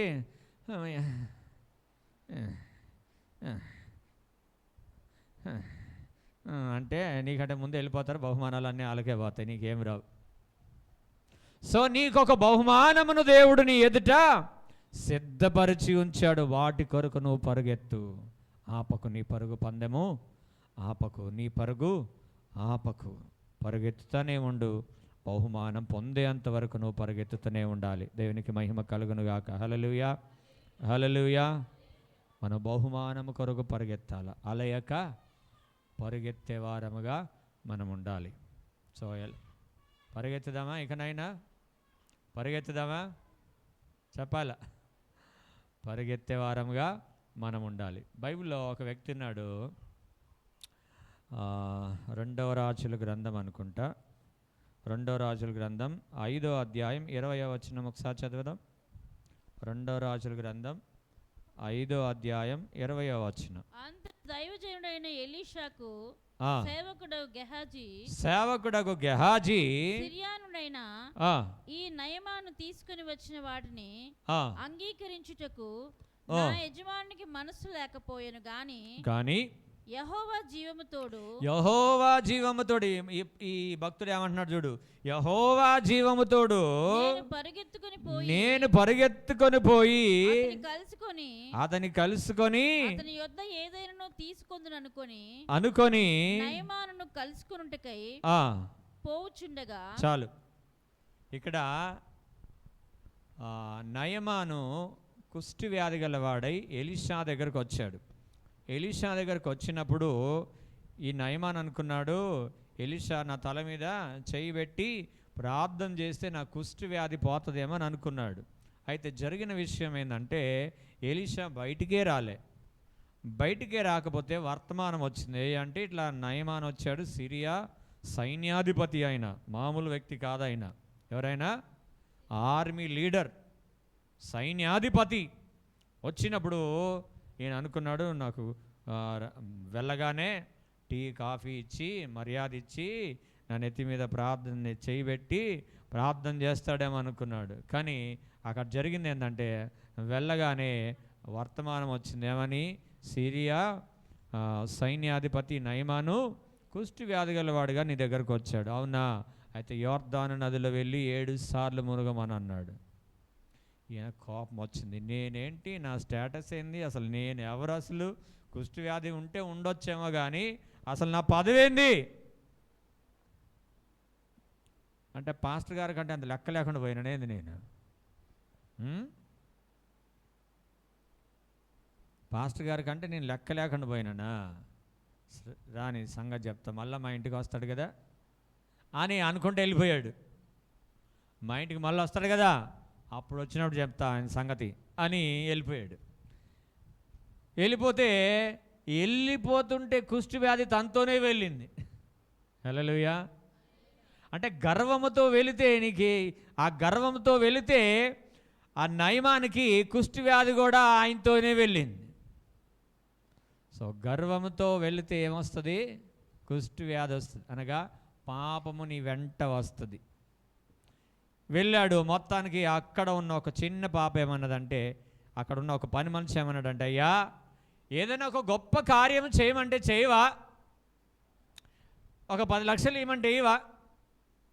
ఇస్తావు కదా, నేనేం డబ్బులు ఏమి అడగలేదు కదా. పాపం డబ్బులు అడిగే పాస్టర్ కాదు అయినా, డబ్బులు ఆశపడే సేవకుడైతే నిన్ను పిలిచి నిన్ను ప్రార్థన చేసి నీవు ఇచ్చే కానుక తీసుకునేవాడు కదా ఆయన ఏమన్నాడు? యోర్దాను నదిలో 7 సార్లు మునగమన్నాడు. నీ దగ్గర పైసలు కూడా ఏమి అడగలేదే నిన్ను, అంత మంచి సేవకుని మాట నువ్వు ఎందుకయ్యా అట్లా చేశావు అని అతని దగ్గర పనివాడు అన్నప్పుడు అప్పుడు ఆలోచన చేసి యోర్దాను నదిలో వెళ్ళి మునిగాడు. ఆయన స్వస్థత పొందాడు. స్వస్థత పొందిన తర్వాత ఇప్పుడు ఈ గెహాజీ ఉన్నాడే, గెహాజీ ఇప్పుడు ఏమంటున్నాడంటే, ఈయన మా అయ్యగారు కానుకిస్తున్నాడు మంచిగా. నయమాన్ ఏం చేస్తున్నాడు? స్వస్థత పొందినందుకు మంచి కానుకిస్తున్నాడు. ఇస్తుంటే ఎలీషా ఏమన్నాడంటే, వెండి బంగారములు సంపాదించుకొనడానికి ఇది సమయమా అన్నాడు ఆయన. ఇప్పుడైతే యాహంగా దాని మీదనే పడ్డారు. పడ్డారా పడలేదా? ఇప్పుడు చదువు ఆ మాట ఉందా? ఆ మాట అక్కడ ఎలీషా రెఫరెన్స్ నేను ఎవని సన్నది 5:16 5:16 ఎలీషా ఎవని సన్నిధిని నేను నిలవబడి ఉన్నానో ఇజ్రాయేలు దేవుడైన యెహోవా జీవము తోడు నేనేమీ తీసుకోనని చెప్పాను. నేను ఏమీ తీసుకోనని చెప్పాను. ఏం తీసుకోలేదంట. ఏమి తీసుకొని వెండి బంగారులు సంపాదించుకునే సమయం కాదు ఇది అని అన్నాడు. ఇప్పుడైతే ఏకంగా దాని మీదనే జనాలు ఏం కొందామా, వెండి కొందామా, బంగారం కొందామా, వెండి కొందామా, బంగారం కొందామా అన్న దాని మీదనే ఉన్నారు. అందరు అట్లనే ఉన్నారు. ఇప్పుడు ఒకరిని తీరాదు, ఒకరిని పెట్టరాదు. సో ఇక్కడ ఎలీషా అది కోరలే. సో కానీ అక్కడ ఆయన కింద గెహాజీ, మా పాస్టర్ గారికి ఏం తెలియలేనట్టుంది అసలు. వాళ్ళు ఇచ్చే కానుక లేకపోతే ఎడ తింటాడినా? ఆయన ఎడ తింటాడు, నాకు ఎడ పెడతాడు? నువ్వు ఆయన దగ్గర నుంచి తీసుకుంటాను కదా, నువ్వు దీన్ని నాకు పెట్టేది. నేను ఒక అదేమంటారు దాన్ని, సర్ప్రైజ్, నేను ఒక సర్ప్రైజ్ ఇస్తా అని చెప్పేసి ఏమనుకున్నాడు? యెహోవా జీవము తోడు నేను పరిగెత్తుకొని వెళ్ళి వెండి బంగారం తీసుకుంటా అన్నాడు. అనుకొని పరిగెత్తిపోతే ఎదురుగా చూశాడు. నయమాను కూడా చూశాడు. ఓ మనోడు దేనికి వస్తున్నాడు అనగానే అక్కడ వెళ్ళి ఏమన్నాడు? మా ఇంటికి ఇప్పుడే బంధువులు వచ్చారు, ఎలీషా గారు పంపించారన్నాడు. అబద్ధం. ఏమన్నాడైనా? ఇప్పుడే బంధువులు వచ్చారు, కొన్ని వస్తువులు వెండి బంగారములు కావాలన్నాడు. అంటే ఓ అంతకంటే మించిన ధన్యత ఏందని అడిగిన దానికంటే, ఊహించిన దానికంటే గెహాజీకి ఏమొచ్చింది? ఎక్కువ వచ్చేసింది. వెళ్ళాడు, మొత్తం ఆయన రూమ్లో పెట్టుకున్నాడు. వెళ్ళి నిలబడ్డాడు, ఎలీషా దగ్గర నిలబడ్డాడు. గెహాజీ నువ్వు ఎక్కడికి వెళ్ళావయ్యా? నేను ఎక్కడికి వెళ్ళాను? ఇక్కడే ఉన్నా. ఎక్కడికి? నేను ఇక్కడే ఉన్నా. నిన్ను కాదని నేను ఎక్కడికి వెళ్తాను గురువుగారు? నువ్వు వమ్మంటే కదా నేను పోయేది, నువ్వు వద్దంటే నేను ఎందుకు పోతాను గురువుగారు అని అంటే అప్పుడు ఎలీషా అంటున్నాడు, గెహాజీ అంతటా ఎలీషా వానితో, ఆ మనుష్యుడు తన రథము దిగి నిన్ను ఎదుర్కొనుటకు తిరిగి వచ్చినప్పుడు నా మనస్సు నీతో కూడా రాలేదా? తర్వాత నయమానుకు పోయిన కుష్టి వ్యాధి గెహాజీ తెచ్చుకున్నాడు. ఇప్పుడు ఆయన వెండి బంగారం సంపాదించుకున్నాడా, కుష్టి వ్యాధి సంపాదించుకున్నాడా? అనుకున్నాడు లోకంలో పరిగెత్తితే నాకు వెండి బంగారం వస్తుంది అనుకున్నాడు, కానీ వెండి బంగారముతో పాటు కుష్టి వ్యాధి కూడా వచ్చింది. కాబట్టి లోకములో పరిగెత్తకండి, లోకము కొరకు పరిగెత్తకండి, లోకములో మీరు పరిగెత్తకండి. తద్వారా ఒకవేళ నువ్వు వెండి సంపాదిస్తే సంపాదించొచ్చేమో, కానీ బంగారము సంపాదిస్తే సంపాదించొచ్చేమో, కానీ దాని వెనుక కుష్టి వ్యాధి ఉందన్న మాత్రం మర్చిపోకండి. కుష్టి వ్యాధి పాపానికి సాదృశ్యం. దాని వెనుక పాపములో ఉంటున్నావు, దేవుని ఆజ్ఞలు అతిక్రమించి నువ్వు వెళ్తున్నావు, దేవుని కొరకు పరిగెత్తాల్సిన బదులుగా లోకములో నువ్వు పరిగెత్తుతున్నావు అన్న సంగతి మాత్రం నువ్వు మర్చిపోకుండా జాగ్రత్తగా చూసుకోవాలి. కాబట్టి ప్రియమైన దేవుని సంగమా, నీ ఎదుట దేవుడు బహుమానములు ఉంచాడు, ఆ బహుమానము కొరకు పరిగెత్తు, ఆ బహుమానము కొరకే పరిగెత్తు, దాని వైపే నీ గురి ఉంచు. సదాకాలం యెహోవా యందు నా గురి నిలుపుచున్నాను, ఆయన మీదనే నీ గురి ఉంచి నువ్వు పరిగెత్తగలిగితే దేవుడు నీకు గొప్ప బహుమానాలు పరలోక రాజ్యములో ఇహమందును పరమత్తును నీ కొరకు దేవుడు సిద్ధపరిచి ఉంచినాడు. చప్పట్లు కొడదామా ఒకసారి గట్టిగా. సిద్ధపరచబడిన వాటి కొరకు నువ్వు పరిగెత్తాలని దేవుడు కోరుతా ఉన్నాడు. నువ్వు ఒక బలమైన వ్యక్తిగా ఉండాలి, ఉన్నతమైన స్థలాలను అనగా ప్రార్థన అనుభవం, కొండ అనుభవం నీకు కలిగి ఉండాలి. దేవుని కృపలో నువ్వు బలము పొందుకోవాలి, ఈదగలిగినంత స్థితి నీకు ఉండాలి. ఈదాలి. ఏదో సామెత ఉంటుంది అండి, సముద్రమైన ఈదొచ్చంట కానీ చెప్పండి, పెళ్ళైన వాళ్ళు చెప్పండి, పెళ్ళైన వాళ్ళు చెప్పండి, చెప్పరు పెళ్ళైన వాళ్ళు చెప్పండి అమ్మా. సముద్రం అన్న ఇది వచ్చేమో కానీ పెళ్ళైన వాళ్ళు చెప్తలేరు కొంతమంది, మరి మంచిగా ఈదుకుంటున్నారా ఏందో మరి నాకు తెలియదు, కానీ సామెత అట్లా వచ్చింది అది కదా. సముద్రం ఎవడన్నా ఈస్తాడా? సముద్రమైనా ఇది వచ్చేమో కానీ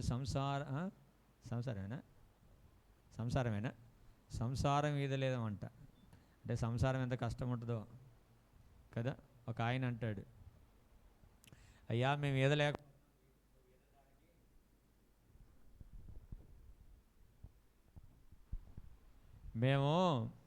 మేము ఆల్రెడీ అందులో దూకి ఈదలేకపోతున్నాం, నువ్వు ఇప్పుడు దూకడానికి సిద్ధపడుతున్నావు అని పెళ్లి ప్రసంగంలో చేస్తుండే ఆయన.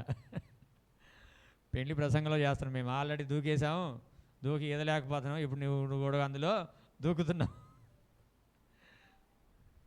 ఇక నువ్వు మళ్ళీ లేవలేవు, నువ్వు అందులో పడ్డావంటే మళ్ళీ లేవలేవు అని అట్లా నవ్విస్తా ఉన్నాడు అనమాట.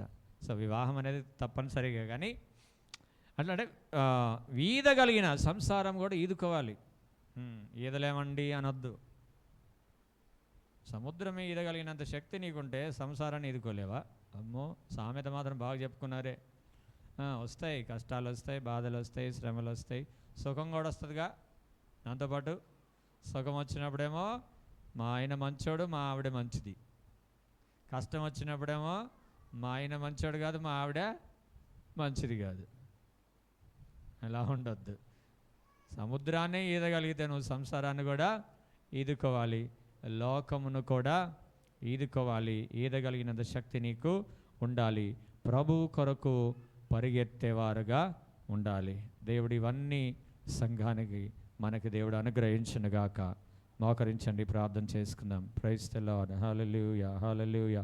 యేసు వైపు నువ్వు చూడగలిగితే నువ్వు ఈదగలవు. ప్రియ దేవుని సంగమా, యేసు వైపు చూడలేకపోతేనే నువ్వు ఈదలేవు. Praise the Lord. Hallelujah, hallelujah, hallelujah. Praise the Lord. Hallelujah, hallelujah. స్తోత్రం, స్తోత్రం, స్తోత్రం, స్తోత్రం. ప్రభువా, మాకు సహాయం చేయండి, మాకు సహాయం చేయండి నాయన. చిరతపులి తన మచ్చలను మార్చుకోలేనప్పుడు మా స్వభావాన్ని కూడా నాయన మేము మార్చుకోకుండా నీ కృపను దయచేయండి అయ్యా. మేము పరిగెత్తే అనుభవం మాకు దయచేయండి, ఈదగలిగినంత శక్తిని మాకు దయచేయండి. ఉన్నతమైన స్థలములను, కొండను, ఒలీవ కొండను ఎక్కగలిగినంత అనుభవాన్ని మీరు మాకు దయచేయండి. నీ కృపలో మేము బలం పొందుకునే భాగ్యము దయచేయండి అయ్యా. విశ్వాసమునకు కర్తయ్యకు దాన్ని కొనసాగించు. యేసు వైపు చూచుచు మా ఎదుట ఉంచబడిన పందెములో మేము ఓపికతో పరిగెత్తడానికి నీ కృప దయచేయండి, కృప దయచేయండి, కృప దయచేయండి. అందరూ ప్రార్థన చేయండి. ఒకవేళ నీ పరుగు పందు లోకములో ఉన్నట్లయితే గెహాజీకి కలిగిన కుష్టి వ్యాధి కలుగుతుంది. ఒకవేళ నీ పరుగు పందెము క్రీస్తులో ఉన్నట్టయితే క్రీస్తునందు ప్రయాసము వ్యర్థము కాకుండా దేవుడు నీ కొరకు సిద్ధపరిచిన బహుమానాన్ని దేవుడు మీకు ఇవ్వబోతున్నాడు. Praise the Lord. హల్లెలూయా. యేసు వైపు చూచుచు విశ్వాసము కాపాడుకొనుచు, యేసు వైపు చూచుచు విశ్వాసము కాపాడుకొనుచు, వాడబారని కిరీటముకే వాంఛతో పరుగెత్తెరా. ఓ వాడబారని కిరీటముకే వాంఛతో పరుగెత్తెరా, పరుగెత్తెరా, పరుగెత్తెరా, పిలుపుకు తగిన బహుమతికై పరుగెత్తెరా, పరుగెత్తెరా, పిలుపుకు తగిన బహుమతికై. ప్రభు యేసుని ఆజ్ఞల మార్గములో గురి యొద్దకే నేను పరుగెత్తెదా. యేసుని ఆజ్ఞల మార్గములో గురి యొద్దకే నేను పరుగెత్తెదా, పరుగెత్తెదా. పరిగెత్తుతున్నావా? లేకపోతే నిలిచిపోతున్నావా? అలసిపోయి నిలిచిపోతున్నావా? అలయక పరిగెత్తుతున్నావా? ప్రియ దేవుని సంగమా, నీ కొరకు దేవుడు ఒక బహుమానమును సిద్ధపరిచి ఉన్నాడు. నీ కొరకు దేవుడు ఆశీర్వాదాన్ని సిద్ధపరిచి ఉన్నాడు. దేవుడు నీ కొరకు ఒక మంచి ఆరోగ్యాన్ని దేవుడు సిద్ధపరిచి ఉన్నాడు. నీవు ఊహించని ఆశీర్వాదాల దేవుడు నీ కొరకు సిద్ధపరిచి ఉన్నాడు. పరిగెత్తడానికి ప్రయత్నము చేయి. ఇకనైనా నువ్వు ప్రయత్నం చేయి, పరిగెత్తడానికి ప్రయత్నము చేయి. అలయకని విశ్వాస జీవితాన్ని పరిగెత్తడానికి ప్రయత్నము చేయి. Praise the Lord. ఓ అతిశయ కిరీటము కొరకే ఆశతో పరుగెత్తెరా, పరుగెత్తెరా, పరుగెత్తెరా, పిలుపుకు తగిన బహుమతికై పరుగెత్తెరా, పరుగెత్తెరా, పిలుపుకు తగిన బహుమతికై. పరిగెత్తుతున్నావా? ప్రియ దేవుని సహోదరి సహోదరుడా, ప్రభు నీ కోసం తన రక్తమంతా కార్చాడు. నీ నిమిత్తమే సిలువలో బలియాగమయ్యాడు. నీ నిమిత్తమే, మన నిమిత్తమే వీపంత కూడా కొరడాలతో దున్నబడి ఉన్నది. మన నిమిత్తమే తన ప్రాణ త్యాగమంతా కూడా చేయబడి ఉన్నది. మన నిమిత్తమే తల మీద ముళ్ళ కిరీటం పెట్టబడి ఉన్నది. ప్రియమైన దేవుని సంగమా, దేవుని కుమారుడా, దేవుని కుమార్తె, దేవుడు నిన్నెంతగా ప్రేమిస్తున్నాడో అంతగానో పరిగెత్తాలని దేవుడు కోరుతా ఉన్నాడు. ఇక సమయం లేదండి, ప్రభు రాకడ సమీపంగా ఉంది. ఇంతకాలమును నడిచావేమో, ఇక పరిగెత్తడానికి ప్రయాసపడు. ప్రభువా నాకు సహాయం చేయి, పరుగు పందెములో మేము ఉండడానికి సహాయం చేయి. ఇంతవరకు కలిగిన నిర్లక్ష్యమునంతా కూడా దేవుడు తొలగించాలని ప్రార్థన చేయండి. నిర్లక్ష్యమే నడక, నిర్లక్ష్యమే నడక. కాబట్టి నడిచేవారుగా కాక ఇక మీదట పరిగెత్తేవారుగా దేవుడు మనకు కృప చూపినట్లుగా మన స్వభావం ఇక మీదట మార్చుకోకుండా, సమయాలను సందర్భాలను బట్టి మన స్వభావం మార్చుకోకుండా, చిరతపులి ఎలాగూ తన మచ్చలను మార్చుకోలేదో అలాగే మన స్వభావాన్ని కూడా మార్చుకోకుండా ప్రభు సన్నిధిలో నిలకడగా ఉండినట్లుగా ఒకరు ప్రార్థన చేయవలసిందిగా మనం చేస్తూ ఉన్నాను. ఒకరు ప్రార్థన చేయండి.